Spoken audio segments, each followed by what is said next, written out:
always good to join this esteemed panel, including my partners in prognosticating crime, Stefan Hanking of Lincoln Park Strategies and Trendancy, and Justin Wallen of J. Wallen Opinion Research. So, a lot happening this month, and just like the last month, and can only imagine what happens next, right? So, top of mind, right? What are we watching right now as the news unfolds between yet another signal room chat room leak, right? And reports of unprecedented chaos within the Pentagon. I mean, we've never seen this chaos in quite some time. So, either one of you can jump in. What's going to happen to Defense Secretary Pete Hegseth? I think Justin hopped in the first time on the last on, so I'll do it now. What do you think, Stefan? Predicting what President Trump is going to do is, like trying to nail jelly to the wall. So who knows what he will actually do? But if this was I'll call it a more traditional White House, a nice way of putting it. But I think he would have been fired a while ago. And I mean, of all the cabinet nominees, I believe that he had the closest vote, right? I think the vice president had to cast the deciding vote. 4 Republicans voted against him, but I think there was there was an idea that he wasn't really ready for prime time and he wasn't really ready for this job, and that seems to be playing out. And I don't know why the president would stick with him other than to just not have to prove that, not have to say that he was wrong about picking him in the first place. But I would assume that he'll be out in the next couple of weeks. Once your team turns against you, and this isn't leftovers from the Biden administration, these are people that he put in place that are quitting, writing op-eds about how bad a job he's doing. I don't know how you right this ship. What do you think, Justin? Is this a signal of, because the arguments have been made that the Trump administration is, something like, or it's operating something like an autocracy, or at least the beginnings of such. So, do we feel like this is a signal, no pun intended, of an autocracy? An autocratic leader typically not wanting to admit that something's wrong, or that they are wrong, or person within their orbit is wrong or did something wrong. So what are we saying here, you think? Furthest thing from hypocrisy. It just doesn't have any shade of that whatsoever. The president, has the ability to appoint under the cover and review and approval of others, people like Pete Hegseth. And people who work for Pete Hegseth, their job is to work for Pete Hegseth and to respond to the president. That's the chain of command, right? The president himself or herself is the commander in chief. Is there some turmoil going on at the Defense Department? Yeah, there's some turmoil going on. But I would caution against leaping to autocracy when those who work for the commander in chief disagree with him. I mean, we have only to look at, the Biden's handling of the withdrawal from Afghanistan. And regardless of how you feel about it, my point is not to say that was terrible, although it clearly didn't appear to be perfect. But my point is to draw attention to there were people in defense who felt that it could have been better managed. So disagreement within a department certainly doesn't mean autocracy. Does the president have to heed what the public thinks or what the media thinks about his choice? No, not at all. And I think history has shown that this president typically doesn't, unless there is a contamination effect, if you will, to the president. And that speaks to what Stefan was saying at the very beginning. Can you predict President Trump's behavior? Not really. That's proven to be difficult by any prognosticator. However, when things start to there's more news about the people who surround him than there is about him, he tends to distance himself from that pretty quickly. That's been a third rail for anyone who's in the employ of the president. So that's Hegseth's vulnerability, I think, and the sole vulnerability. In terms of what he has done, some embarrassing items, I think, none of which appear to be breaking the law, or anything that's clearly defined as something that would disqualify someone. It's just a matter of judgment, and judgment is subjective. And in this case, the only subjective person who needs to pass judgment on that judgment is his boss, and that would be President Trump. So speaking on, and Stephanie, going back to you, speaking on the only person who can pass judgment on him is his boss. Do we think that President Trump will fire Pete Hegseth? And what's the reasoning behind President Trump, at least at this moment, continuing to defend Pete Hegseth? And there are sources, at least reportedly, there are sources within the White House saying that there is a search underway for a Hegseth replacement. Yeah, Trump seems unwilling to ever say that he was wrong or made a mistake, right? It was always, extenuating circumstances, someone else is to blame. So again, fool's errand in trying to actually predict what's going to happen. But if I was putting a few bucks on something, it would be that Hegseth resigns. I'm sure he would be asked behind the scenes to do it, and then Trump accepts it, and they put in someone new. But I think most of it comes down to just not wanting to say that I'm wrong, I made a mistake, or this was a bad choice. So similar to what we saw with of course, I'm going to blank on his name, from Florida, who was going to be the attorney general. Why am I blank? Getz. Getz. I was struggling. Florida governor, right. Where it was like, look, I mean, ridiculous choice, right? And then, Matt Getz, right?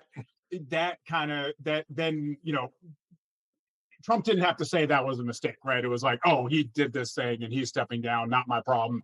Here's, AG Bondi to step in, right? So I think Trump will try to make this as like I wanted this all along kind of deal. But he's sharing classified information with his wife, supposedly. He's sharing it, certainly, definitively is sharing it with reporters. Again, I don't see how this lasts. I'm guessing Trump will find a way to make this is all part of the big plan, and this is exactly what he wanted from the get-go.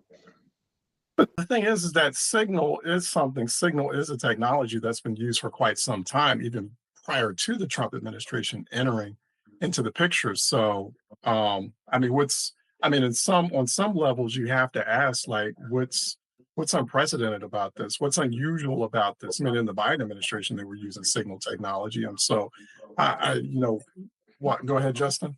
Yeah, this is an approved communications thing. It's whether certain things should have been said on Signal or certain people should have been included. That's that is fair play.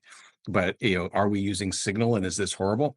Well, yeah, the CIA uses it. I mean, it's an approved encrypted, short of getting into a shielded small room, and I forget what they're called, somewhere in a warehouse that is totally isolated from electronic eavesdropping traffic.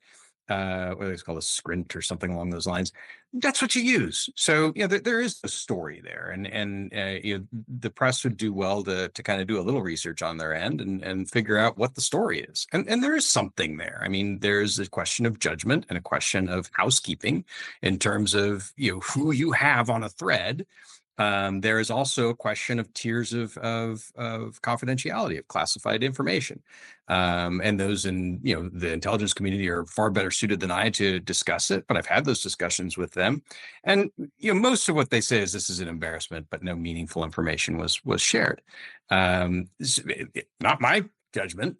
People who have epaulets on their arms and do this sort of thing for a living. I think the press would do well to focus on those things that are truly questionable in any administration. And I think there are a number of those things that are pronounced at this moment.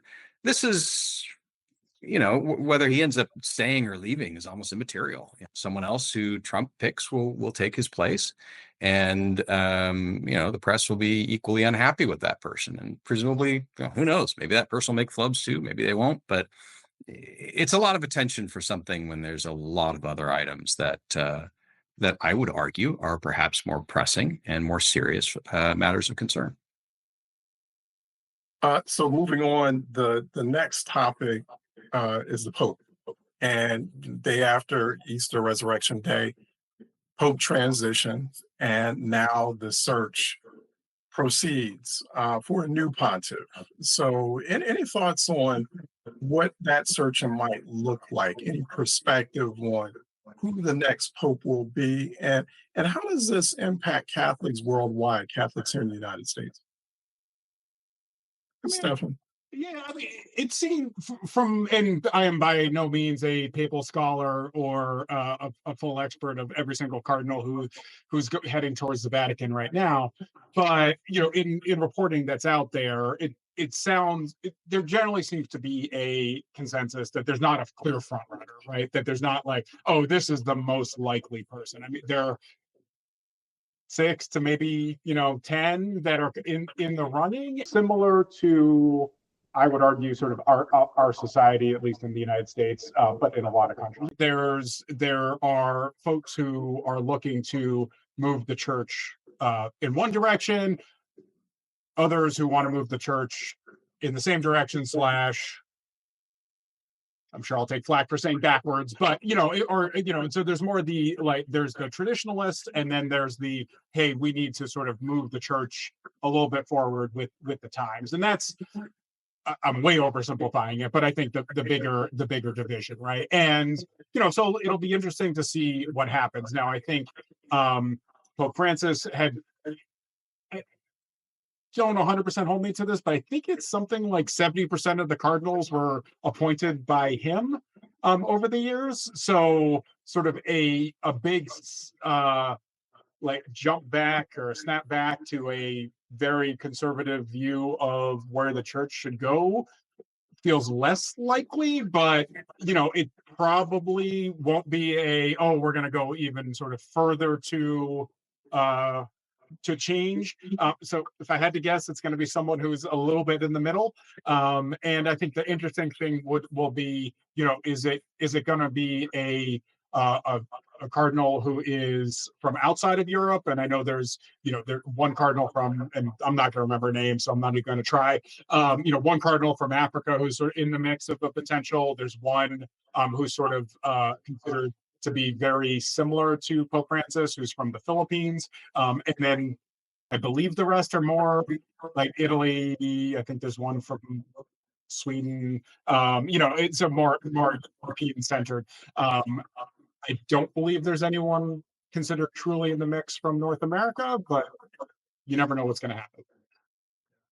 Your thoughts on that, Justin? And two, we have to keep in mind that Catholic Church being a very, very powerful organization, right? It's like a country in itself.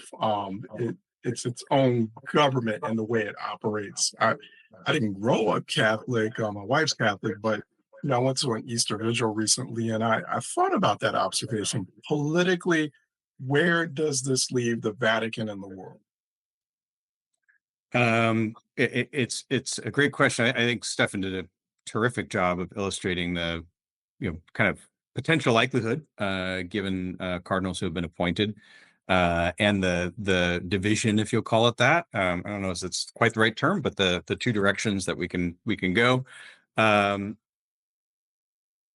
I think what is interesting about the Catholic Church, and one of the things that this particular Pope did, I believe, quite well, and what he's recognized for doing quite well, similar to John Paul, was a clear-eyed understanding of the human condition and the empathy that requires us as human beings for each other. This gets complex in the world of public policy because the levers that are available in public policy are fairly blunt usually. and people get hurt by those levers, right? Some things happen that will change the course of people's lives in public policy. Everything from determining jail sentences to determining, repayment of student loans to border policy. There are clear consequences for public policy action, even taxation. So I think there's a recognition there that happens. I think the Pope's gentle reminders and sometimes quite forceful reminders that we are required as human beings, regardless of whether you believe in an almighty or not, of whatever brand your particular almighty is, that we are beholden as human beings to respect each other and try to understand each other, regardless of our strength and opinions about this. And I would hope that message continues on, whoever is chosen. I think it's one of the strongest components of the Catholic Church, one of the most respectable components of the Catholic Church over the past 2 decades, where we've had some pontiffs that have really stood out. And me again, not being by any remote means a scholar or an expert in this space, to the everyman, that particular understanding and empathy and desire to understand the fellow man, I think stands out and is extraordinarily valuable, especially in these times. Hey, quick question here, quick answers. I think we get a young pope. So, just some people have quipped that, some seriously, some not so seriously, that it seems like, the popes that come about or that are selected are rather old. They're rather, up there in age. And so it seems like there's a transitioning of a pope like every decade or so. So there's that concern, particularly as, there's a dominance, a generational dominance of millennials and Z. Yeah, Does it even make a difference, right? I mean, I think it could make a difference. Although, like, even the young, popes are like, I think, in their 60s, like, or the ones that are Yeah. considered, so it's not like they're not going to pull in a 20-year-old. I couldn't even tell you who the youngest cardinal is, but I'm willing to bet they're not in their 20s, right? So I mean, it's a hierarchical system. And it takes a while to get towards the top and even be eligible to be considered to be a pope, right? So young is, it's a loose term, but I think and I'm not Catholic. My wife is. My daughters are. I don't have a vote in this, but I think I can see the argument for, hey, instead of putting in someone who's in their 80s or 80, how about we look at someone who's early 70s or late 60s, so there's a little bit more continuity. I can definitely see the argument for that. All right. I don't know if you want to jump in on that, Justin. Okay. In organizations like this, I mean, you are going to see people who are just by nature older, right? And there's value in that. But when in that band, I mean, Stefan does a great job of illustrating it. But let's not forget that there's value in age. Catholicism and many established religions share the same value of that as the best sushi chefs in the world, right? You make rice for 8 years, and you're not allowed to do that for a long time. There's reason for that, and I think that deserves respect. But I think the most important thing that we haven't talked about is the fact that J.D. Vance was one of the last people to meet with the Pope, and then he passed away. Coincidence? I think not. Very good point. Very good point. You feel the mixture was too rich. I mean, I'm just saying, in this day and age, I feel the story should be, why did J.D. Vance kill the Pope? But I was not here during the filming of this podcast. All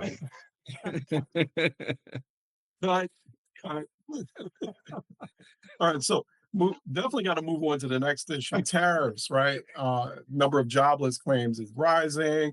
International Monetary Fund reporting that the global economic outlook is not good due to these ongoing tariffs. And if tariffs are having that much of a negative impact, why keep going with them? Go ahead, Justin.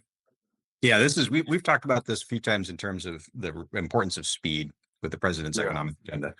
And he is now kind of in the middle of that zone where he's got a little bit of bandwidth. When you look at the consequences in the market and the consequences in consumer confidence, those are very real and they're massive. And we've got a lot of bouncing back and forth. These are not things to write off, to take lightly. They're huge. They have massive consequence. And if he doesn't, chart this path correctly, those consequences will take years to overcome, and it will have a real negative effect on not only the U.S. but the world. This administration is clearly less interested in global effects, but it's the U.S. everyday costs, these sorts of things, they're going to increase, and voters' confidence and willing to put up with that will erode. As about as quickly as you can read a sentence. I mean, there is no leniency here over the course of many months for the president. So we're in the middle of it. Time will tell. I know that's kind of a easy way out, but it's true. I felt he had about 2 months. I think he's got another 30 to 45 days of chaos before things really get out of the ability to control for the short and medium term at his level. And those consequences will just kind of take the life of their own, and they'll have to kind of play out through the economy. That has profound effects on everyday folks, and that's going to really be the first consequence of the coming midterms, right? How this plays out. So he's in a very, very risky spot. He hasn't passed the point of no return. It sure feels like it some days when you wake up or follow the market. But he's, I believe that he's still got a little bit of window in which to affect change. Yeah, I'm wondering where these grand bargains are. We've heard a lot about them. If they're occurring, the administration is not communicating them in a way that's effective. If he's achieved bargains with other nations or the European Union as a collective or whatever it might be, we don't hear of any of that. We hear about this being used for their own sake, being used as bargaining tools. And then there's the uncertainty of starting and stopping and starting and stopping. There's going to need to be some clarity about this at some point soon. People will really start to feel effects, and their appetite for patience will go out the window in a heartbeat. Yeah. Why keep going with these? I mean, if we're going to continue having such negative impacts, I know that there's these grand bargains. I mean, he knows, the administration knows, his aides, advisors know that there's a huge risk, right, Justin? I mean, I don't understand. I'm trying to have. I'm They having do trouble and computing. they do and they don't, right? They're tariff maximalists who he's surrounded with. I mean, Peter Navarro clearly is one. And then there are those who are more pragmatists or deal makers, who I will call them, who view tariffs as a lever. And whether that's Musk or any number of his other advisors, where the president falls on that, I don't think we have a very good understanding. Because some days he says, and he has for years said, I love tariffs for tariffs' sake. But the president says a lot of things that are used for effect as opposed to truly what his heart and soul feels. And that goes back to the very beginning of our conversation. Can we really understand or know what the president is thinking? I am of the belief that largely speaking, these are being used as leverage tools, as bargaining tools. I think it plans out. History, his history has shown this. But there's a window.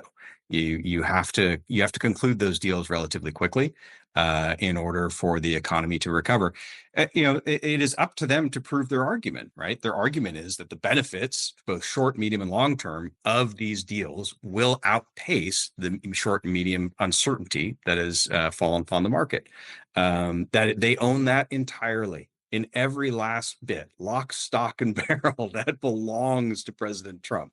So he better figure it out, and he better be right, or it will be a disaster for Republicans. Hey, Stefan, who wins in a trade war with China? So China being the second largest economy, China not backing down for a retaliatory trade war. They're saying, "Hey, bring it on. We're ready." So, who wins in that trade war? You think? I, mean, I don't think anyone wins in a trade war. I mean, this is just stupid unforced errors from the get go. But I think in the short term, probably worse for China. In the long term, worse for the U.S. And I think the one thing that Trump doesn't and his people don't seem to be factoring in is, if this is truly us against China, that's the main point. I don't know if I actually want to concede the point, but but let's just say that's the thinking. We're he's going up against a country that has a much higher tolerance for pain, right? Like there is less caring of if people suffer. It's also a society that is more used to pain than the US, right? Like the US is very bad at shouldering pain and the burden of things like this, right? So our threshold, or the amount of give that the US is willing to give it, as people, is pretty small, right? Like we're used to growth, we're used to good economies. We haven't the recessions are few and far between, at least over the last couple of decades. And so we're not really equipped to handle a long-term fight over this trade war. So I think ultimately it ends up being much worse for the U.S. than for China. In the short term, there's probably an argument for that it'll be bad for China in the short term. But I think one of the bigger challenges is the fact that Trump has now opened the door to, and I'm going to say it's probably most likely to be the EU, but like someone else stepping in and being the safe haven for money, for investment.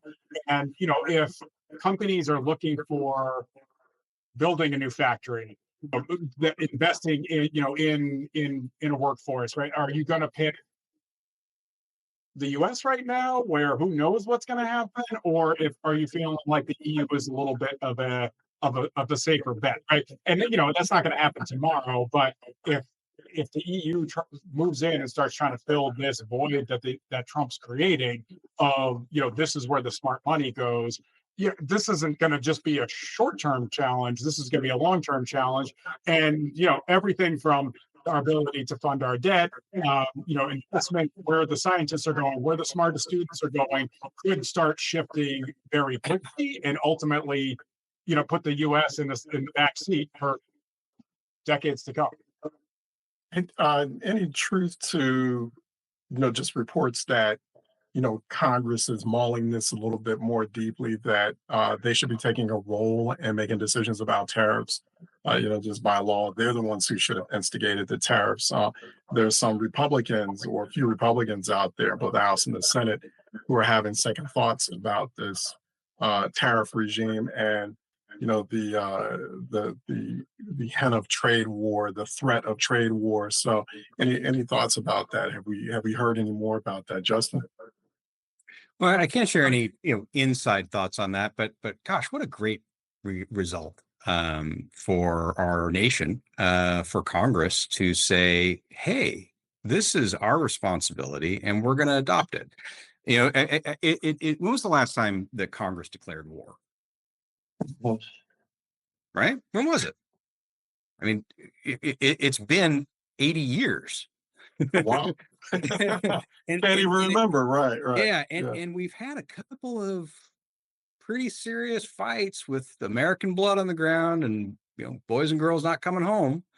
And I think American public are tired of that, and I actually know they're tired of that, having done research on it specifically. Right. And Congress is vulnerable.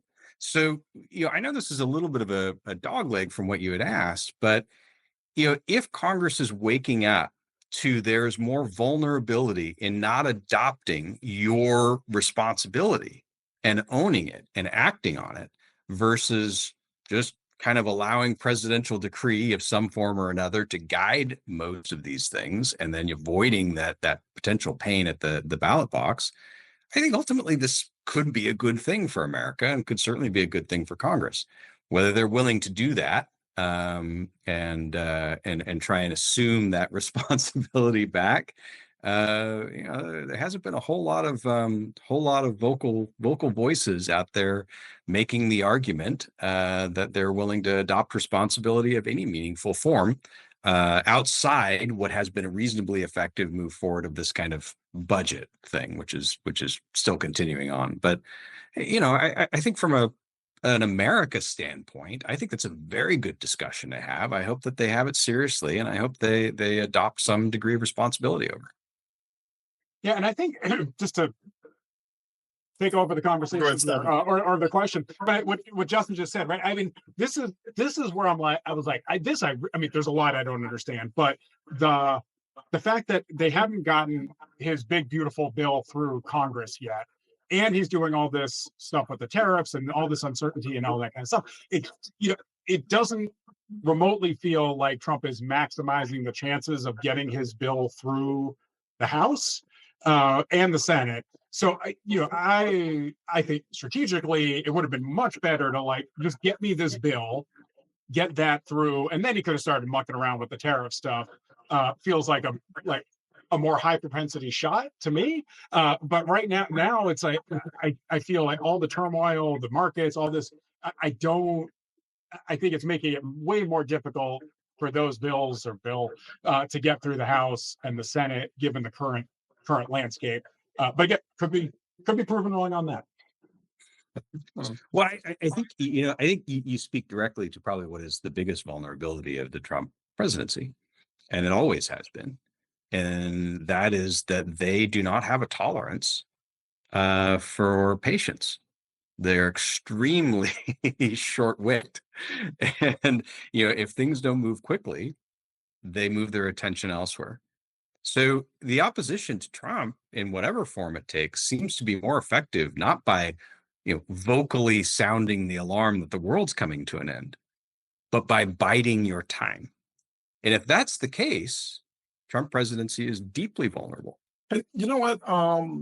You even had, in all fairness, as far as these tariffs are concerned, even President Obama back then said that this is a real problem where other markets just don't buy or circulate American goods, right? So it's not like we're finding American cars in Europe or Japan, but you see them everywhere in the US. And so that is problematic, right? I mean, in all fairness for the tariffs, I mean, something's got to give, right? Right, but I think there is an argument for that, and certainly when it comes to countries and China at the top of the list of who dumping like steel and other materials under market value into the U.S. market, then causes problems, right? So there is a time and a place for tariffs. I think, again, not an economist, but I play one on TV. But I think there's an argument out there where this can make sense. But what the Trump administration is doing is it is blanket. Oh, if a country sells us more stuff than they're buying from us, it's bad. But that is a overly simplistic and ridiculous way of looking at, right? So if you think of like coffee beans, right? Not a lot of coffee being grown in the United States. So if we get all our coffee from Colombia, let's say, and there's not a huge market for American materials there. It's not a bad thing necessarily. Just they make something that we don't make, right? So that it's not oh my God, like Colombia's screwing us because there's a trade deficit. It's like, look, we need this thing, we want it, so you're like, we're going to give it to us, and then American companies are selling that product to a bunch of people making money off that. So they're taking a very simplistic view of an incredibly complex economic system and just blanketly applying a tool that I would argue, if used, needs to be very strategic and focused, not just a blanket everyone pays, 25%, 10%, whatever the hell the number is right now on everything that comes in this country, because we should be winning, quote unquote, the trade, the trade war, and there should be no deficits with any country, which mathematically is an impossibility. I definitely want to move on before we lose time with some other questions. I did want to go into immigration because that battle over that is continuing. So, federal judge finding the White House in contempt for ignoring an order. President of El Salvador refusing to return a mistakenly detained American citizen, a guy from Maryland. Supreme Court temporarily halting deportations under the Alien Enemies Act, which the administration is using. So, where does this all end up, you think, Justin? Well, two things on it. One, the administration's approach on immigration has arguably worked. It's been effective, right? The border crossings have just absolutely plummeted. They're like 200,000 a month this time last year. Now they're like 1,500, 1,800, something along those lines. So by any measure, by simple measurement, they've worked. That said, the administration is playing a very dangerous game with due process and with courts. Americans have a funny kind of bifurcated perspective of courts. They view lower courts with a degree of suspicion.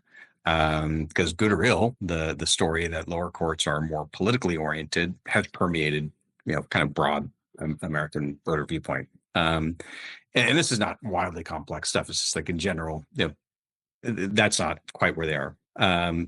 But then the Supreme Court and in general, laws of the land, whether or not American voters feel that the Supreme Court is correct or judges in general are correct, they do feel laws need to be followed and due process needs to be followed. And if you don't agree with the laws, then you lodge a lawsuit and you make your case and you win or you lose. That is absolutely a no contest deal with American voters, except for a small proportion who want to add a whole bunch of justices to the Supreme Court or change the rules so it works in their favor. There's a small percentage that likes that, but most folks say, look, this works over time. Half the time I'm unhappy with it, half the time I'm unhappy with it, but respect the courts. And that comes down to basic fairness, right? Fairness is a powerful thing. If I have to respect the speeding limit, so do you. And the president's playing with that stuff and playing with it publicly, and he's been rebuked several different times now. And they would do well to start to pull in within the guidelines of the law. And there's nothing wrong with trying something like the Alien Enemies Act. Governments do this all the time to try and force their agenda. They take a particular thing and adopt it slightly in a way that hasn't been used in the past. The tools are there to be used. There's nothing wrong with that, but the judicial process must be respected. And sometimes that's going to slow down your policy, and that's life. He's playing with fire with this thing. Playing with fire, but if that procedure, that process is to be respected, if judges' rulings are throwing out court orders and you have a judge holding the administration in criminal, this is not contempt, this is criminal contempt. Yeah. Right. I mean, why not follow it? I mean, if I have to pay for a speeding ticket, if I also have to, if I commit a crime, I have to get jailed, or you have to get jailed, etc. Why can't the administration follow? Pretty much the same. People are having trouble grasping that. Yeah, I not being in the room for those discussions. I mean, that's just in the public eye, it's an unforced error. You don't gain anything on it. You can follow the arguments that there's a certain suspicion within the administration given the way that the law and the courts have been used against them. I think that the way that the administration is in turn using the law and the courts against their opponents is also not a good idea. So I differ with the administration on this. I thought the president's statement that winning was the best retribution before winning was a wonderful statement, and I thought it was egalitarian, and I was hoping that he would follow that, and I don't see that right now in a variety of different spaces. But not following the dictates of a judge is it's bad optically with voters, and turns out it does land you in jail. So probably listen, folks in the administration have gone to jail and dealt with that, right? There's clearly a willingness to cross that line, but that is the line you're crossing, and you are vulnerable for it. If you don't like that, then at least take into consideration that it turns out American voters don't, by a large percentage, don't like that path. Yeah, go ahead, This is Stefan. one where I'm like, and I'll say taking out all other considerations in terms of the legal avenue and right and wrong, just from a pure optics political blinders on this one, right? It's so you took someone who is legally in the United States, you admitted that it was a mistake, and like, I mean, this is where like the inability to say we did something wrong. I mean, if they had just been like, you know what, we screwed up, president of El Salvador, please send him back. This would have been over, and then Trump could keep doing his thing on immigration, probably for the most part, right? But now, I mean, they not only have they admitted a mistake, but it's all the different things, right? Like he's part of a trade union. He has 4 kids. I think 2 are have disabilities. It's just like you arguably couldn't have picked a worse person to like have this fight over, and you've already admitted that you're wrong. So it's like they're just tripling down on something that makes politically like 0 sense. And it was just like you could have ended this thing. And I think the other person who's making some very questionable political decisions is the president of El Salvador, because Trump's going to be out of office in a few years, and I don't know what that president thinks is going to happen when the next president comes in, especially if it's a Democrat. But it's not going to end well if he's just like, I'm tying my cart to Trump and I'm doing whatever he tells me. Doesn't seem like a solid long-term play. So I mean, so we assume he won't be around in the next few years. So, we'll see. We'll see. Hey, speaking of the El Salvadorian president, that president sitting with President Trump, and President Trump making the statement that, quote, homegrowns are next. And that's hinting that the administration might send American citizens, we're not talking about immigrants, but American citizens to the infamous maximum security prison in that Central American country. So while the White House is reportedly exploring legal justifications for that's very problematic. Justin, that gets back to your conversation earlier last month about the absence of due process. Yeah, and it's there is not a single bit of research. Voters like the idea of offshoring our prison population. I mean, we kind of ran out of Australias, right? It's been done, and this is not something that it's just Americans don't see that as a need. There are problems with our legal systems. At least in the eyes of American voters, regardless of what those problems may be. There are problems with the prison system, but the idea of offshoring prisoners, there doesn't seem to be any great appetite for that. This I don't understand. I think it's one of those things that sounded good at the time. When you're talking about how tough this prison is, and how we're going to take people who are truly bad. And yes, there are folks who are extraordinarily violent, who have done awful things, who deserve the time they're serving in prison. Is it better for us to absolve responsibility for their prison time because our prison system and our legal system is imperfect than it is to focus on that? No, it's a shell game. And I think people see it as a shell game. If there's a problem here at home, fix the problem here at home. Don't send it elsewhere. It's a totally different discussion than immigration. And again, regardless of how you feel about that, they're 2 completely separate items. I think if he doubles down on that, I don't know if there's going to be massive outrage, but I don't see it as something that is going to add to the presidential halo, if you will. Stefan, what do we mean by homegrowns are next?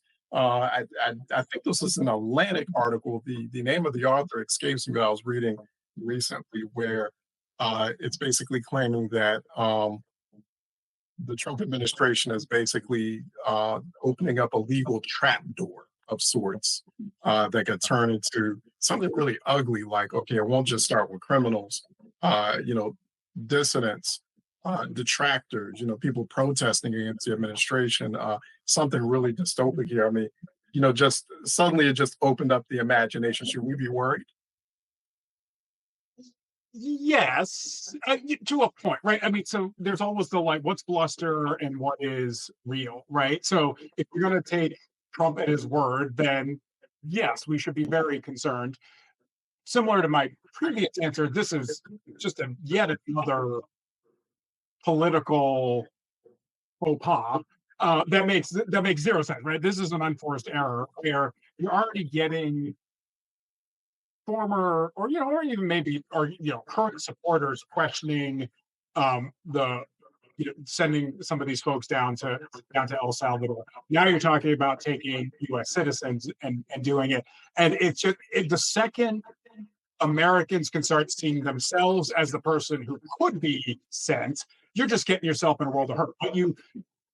But I am obviously not the person giving the White House any advice on anything, right? But if I were, I mean, you want people to think it's just the other people, right? Oh, it's the bad dudes, and not like, oh, it's my neighbor or it could be me. And the second people start thinking, you're just you're just in a world of hurt, on this stuff. So, outside of I mean, I think Justin summarized it brilliantly, right? Like, I mean, there's just so many problems with this, but just from a pure political standpoint, like, this is just like, what the hell are you talking about? Like, you do not need to be doing this. And, they should just be talking about like, the numbers that Justin brought up earlier, where it's like the number of border crossings are like way down. This is working. But the second you start doing this kind of stuff, and then you just layer in the, attacks on Teslas are domestic terrorism, but, someone trying to blow up the governor's mansion in Pennsylvania, like that's just that's a bad behavior. Like that's not a big deal. Or and it go and we let everyone on who was on trial or in jail for January 6th out and free. It's like they're just stepping on top of themselves in a way that just it's like amateur hour, and it's unclear who's in charge or who's actually calling the shots, because like who's ever doing it on, especially on most of this stuff, is not doing this in a smart fashion. And I'm just, again, I'm not sure, not that I agree with any of it, just putting on my political hat. It's terrible. But going to this last question here, because I know calendars are tight. So in Florida, we had these two very reliably red Trump congressional districts, some call them MAGA districts, that put Republican candidates over the top. I think it was the 1st and the 6th districts, but just barely those candidates got through, considering Trump victories in recent memory. And then in Wisconsin, we had this state Supreme Court battle that Elon Musk played a very massive role in, right? But that Supreme Court race found Democrats squeezing out a win, which is being characterized as a referendum on Musk. So what does this all say? Either one of you, both of you on this, what does all of this say about midterms coming up in 2026 next year? Well, if I may hop in, a couple minor points. I don't think Florida races or Wisconsin really qualify as squeaking by. I mean, there are 10-point deltas on those, right? And so the winner was pretty evident. But there is something really profoundly different.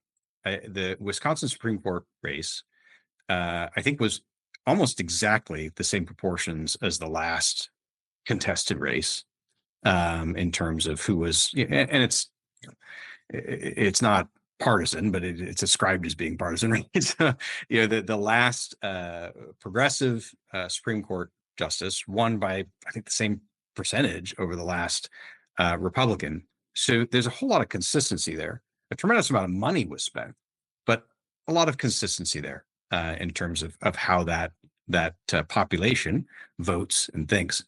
Florida, in the past, yeah, those the deltas were considerably larger, right? The margin wherein a Republican won was considerably larger.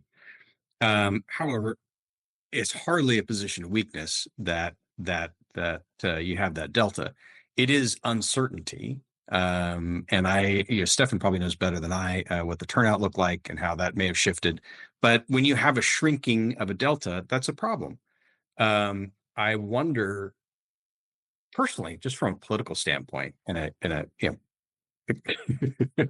taking care of your client's money, who greenlit all the spending, because it was just overkill and to no effect, right? I mean, what was that for?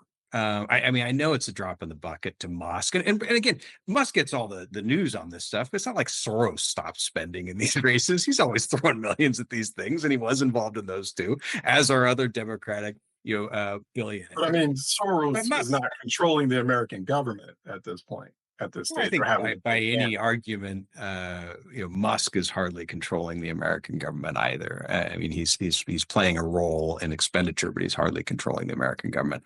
But I get your point that Musk is involved in American government, and at the same time, he is involved politically. But I don't think that that's not something that we don't do. I mean, our elected leaders do that. Right. That's why they have PACs. That's the congressmen and women take their money and they put it into elected races all the time. This is something you can do. This is freedom of speech with the ability to spend money. There's a whole sea of arguments in terms of how much money you should be able to spend. I personally don't buy into them because I think this is a wonderful illustration that sometimes a whole lot of money is just dumb. And we saw a lot of money being spent to really, not a whole lot of effect in those three environments.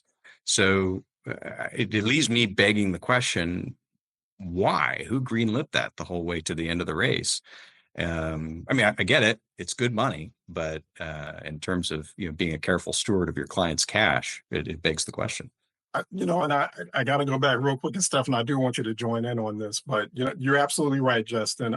Those margins of victory by Republicans in the first and the second, sixth district in Florida were still 10 plus percentage points. But compared to last time, there were last time that there were elections in those districts. I mean, Matt Gaetz won the first by 32 points back in November before he resigned. Now it's down to what I think the margin of victory was about, like I think it's now 17 points lower, like 15 percentage points Petronas. And then sixth district in Florida, the candidate there, the Republican, just beat the Democrat by 14 points. But last time it was 33 points. I mean, so something's going on there. So, right? Something's happening, even though at the end of the day, a win is a win. A win is I agree. I think it's a yellow light for Republicans, and it goes back to our discussion of all this uncertainty that's going on. There's limited patience, but our deeply red district's going to turn blue.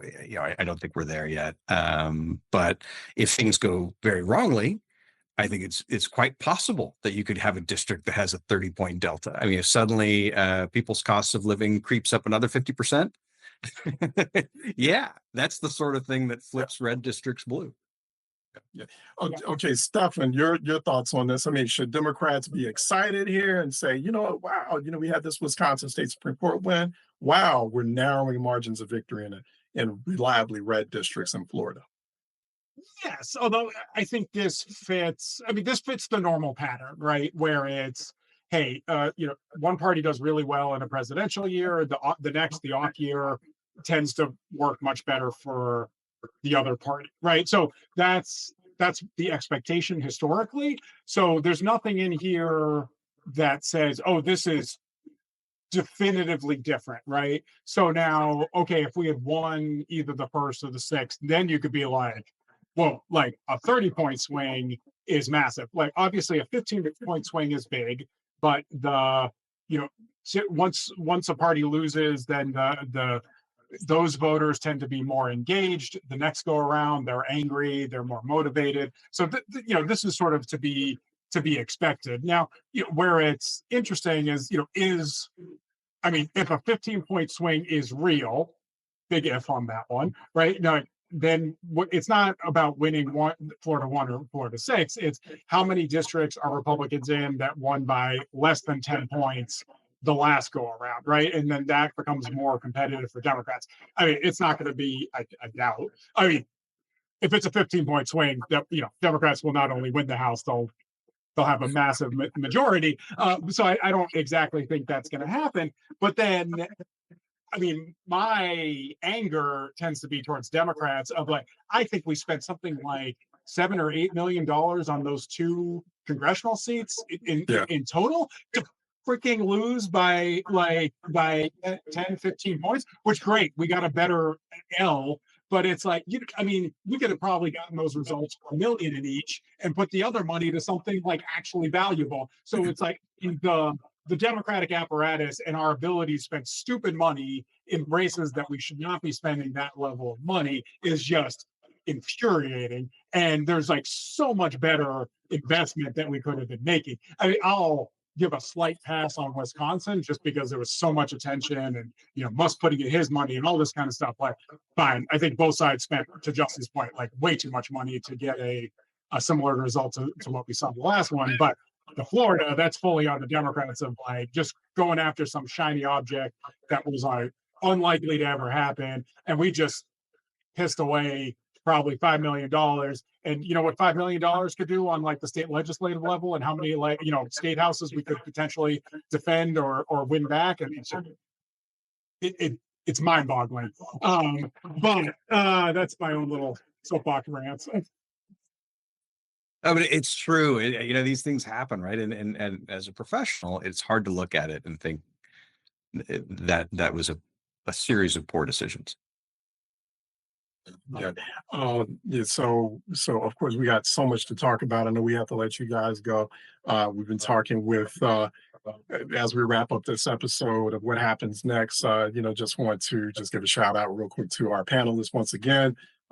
Justin Wallen of J. Wallen Opinion Research, Stephan Hankin of Trendancy. Go to trendancy.com, of course, for more. Also, Lincoln Park Strategies, lpstrategies.com. But before I forget, I'd be remiss without giving the website of Justin Wallen, J. Wallen Opinion Research, jwallen.com, where you want to go there. Both very talented folks who've been in this business a very long time.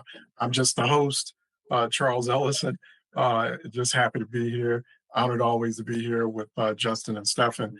You can get more on what I do and more of these podcasts, plus the podcast Decision Makers at thebnote.com. So thank you for joining us, and we look forward to seeing you next one.